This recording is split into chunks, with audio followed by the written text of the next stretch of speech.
Hi, my name is Jason Holland. I'm the Roving Latin America Editor for International Living. So, you want to move outside the United States? Well, the good news is it's never been easier than right now to move yourself and your stuff overseas. But there are a few things you do have to keep in mind. Your first step is to ruthlessly profile yourself. And by that I mean, look at your needs and wants. What are you looking for when you move abroad? Is it a lower cost of living?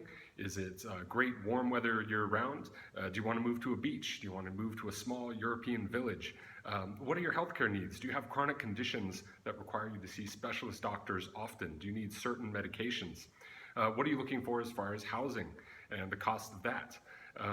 What sort of lifestyle do you want? Do you want to live in an expat community, or do you want to live more like a local and immerse yourself in the local culture?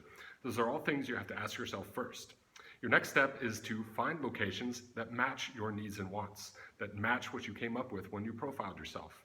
There are locations throughout Latin America, Asia, Europe, and beyond that you can find that match up with your needs and wants and desires.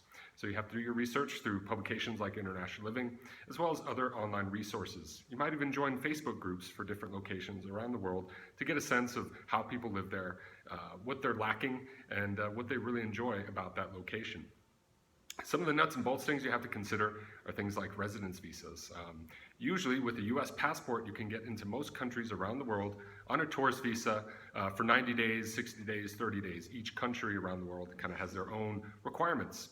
But if you want to live in a certain location, you're definitely going to have to get a residence visa, which allows you to stay there long term and live there permanently, legally. So all these different countries, they have residence visa programs for retirees, for example. Sometimes they'll require certain levels of income or for you to pass a criminal background check, that sort of thing. So each country has its own requirements, but most countries do have a residence visa that a US citizen can apply and get to live in a location full-time permanently. Now, if you need to make an income while you're overseas, if your Social Security or pension or your retirement savings isn't going to cut it, the good news is there are lots of options available to make a living overseas as well. I've met a lot of people who can actually telecommute to their old job in the United States. They sat in an office or a cubicle all day, communicated with coworkers primarily by email, and now they do that overseas. You can also start working online in a variety of ways. You could freelance. You could be a freelance writer, a freelance photographer, or web designer, or graphic designer. You could be a freelance consultant in whatever your profession is in now. You'll most likely have clients in the United States. You communicate with them via email, phone call, or conference call, or maybe even video conference with software like Skype.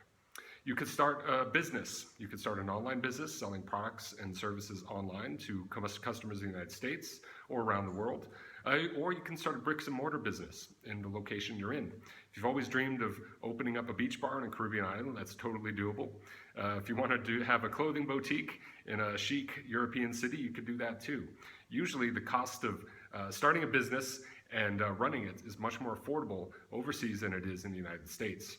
Now, your last step when looking for a location where you're going to settle down permanently is to go on an extended scouting trip. And this isn't a vacation. This isn't about going to a resort and hanging out by the pool, drinking margaritas all day. You're not going to get a glimpse of what it's like to live in these countries if you do that.